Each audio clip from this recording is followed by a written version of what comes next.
biltsiginnaa kana saaxileetti jira. Waraanni bilisummaa Oromoo osoo isaan hin bada jedhanii eeganii fi injifannoo isaa dhoksanii amma Finfinnee seenuun raafama biltsiginnaa inumaayyuu ammeesseetti jira. Waraanni bilisummaa Oromoo zoonii giddu galaa yookaan jaalsanyiin hoogganamu eebba jajjabee waraana bilisummaa Oromoo zoonii giddu galaa raawwatee turuun isaa ni yaadatama. Yeroo ammaa kana jaalsanyii yookaan waraanni bilisummaa Oromoo zoonii giddu galaa humna leenjisee fi eebbise kana gara magaalaa Finfinnee fi keessumattuu baay'inaan gara lixa shaggaritti bobbaasuun bakkoota aanaa fi magaalota garaagaraa qabatee jiraachuun isaa beekamaadha. Yaa miidiyaa teekinooloojii nageenyi keenya bakka jirtanitti isin hagayu.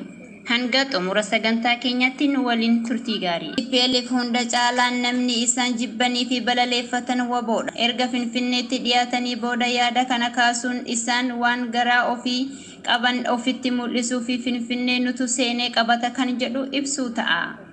Walii galamuu qabaatamu iyyuu dhumarratti lolli maarroo bira isaan waliin akka geggeeffamuuf aarsaa jabaa kan gaafatu ta'uu hunduu beekuu qaba. Kun erga waggaa meeqa lolamee gara xumuraatti dubbifamee booda kan bara 1991 jalqabaa hanga dhumaa waliin deemuyyuu jarri maal akka taate nutti mul'isu.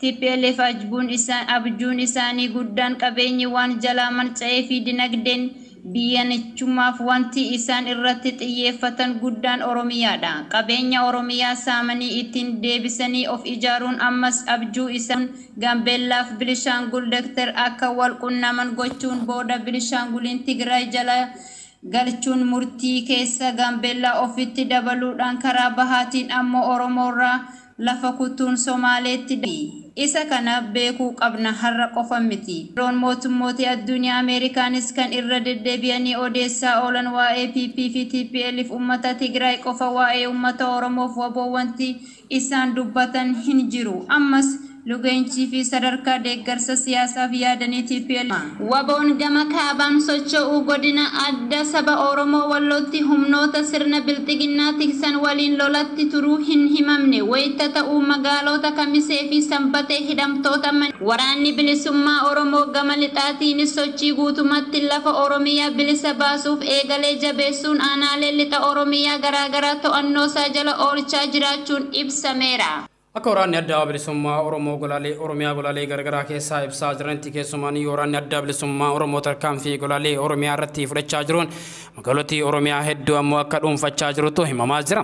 Alama kana waraanni addaa bilisummaa Oromoo kana booda Finfinneedhaan wal argina jechuun dhaadannoo isaanii kan dhageessisaa jiranii fi fuulleffannaa waraana kanaas Finfinneetti wal argina jechuun keessumaan waraana kana kan cimsanii golaalee Oromiyaa irraa kan itti fufaa jiranis yoo ta'u. Kaaba Oromiyaa Walloo aanaa Dawaa Caffaa Hartummaa Furushii fi naannawa Kamiseetti waraanni Abiy Ahmad humna waboo fi TPLF baqatu uummata nagaa irratti miidhaa guddaa geessise. Akka bilbilaan odeessa argannetti namoota Walloo maran isin ABO'dha jechuun nama harka meeshaa hin qabne dubartii fi daa'ima iddoo argetti ajjeesaatuma darbaa jedhan. Aanaa Dawaa Caffaa ganda Salaamaa jedhamtu mucaa xiqqoo Xooyibaa Said jedhamtu itti dhukaasanii yoo ajjeesan ganda Biliidaa irraa Sheek Muhammad kan jedhamu imaama masjiida irraa Jawwaalaa fi masjiida seenanii soolaarii masjiidaa saamanii deeman. Mucaa Said Umar jedhamus rukutanii madeessaniiru. Amma Hartummaa Furushiitti namootni ammaaf maqaa addaa baafachuu hin dandeenye hedduun ajjeefamus odeessa bilbilaan naannawa sanirraa argannee jirra. Magaalaa Kamisee dabalatee gandoota akka Shaklaa, Salmaanee, Warqee fi ganda Migiraa guyyaa har'aa mootummaan abdii kutate kun itti deebi'ee fi sadarkaa deeggarsa siyaasaaf yaadanii TPLF waliin kanaaf jabaachuun dirqama. Hordoftoota Oromiyaa miidiyaa teekinooloojii hanga xumura sagantaa keenyaa waan nu waliin turtaniif horaa bulaa deebana.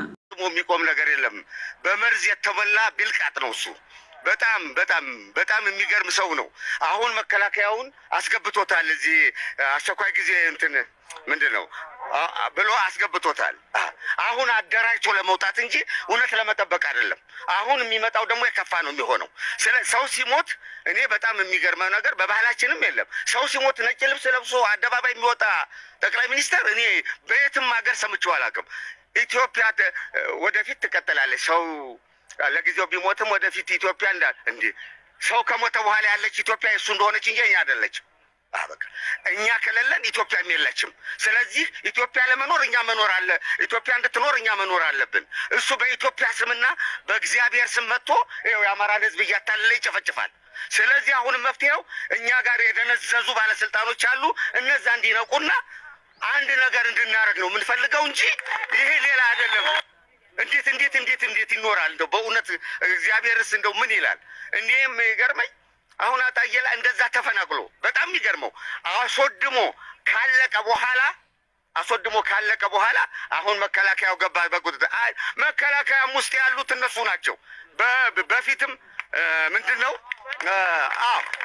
አደም መሐመድ የሚባለው ጀነራል የኛ አማራ ነበር። እሱን ነቅሎ ሁሉንም እንደ ጥርስ አባሮ ነቅሎ በሙሉ የሱ ሰዎች ነው ያደረገው።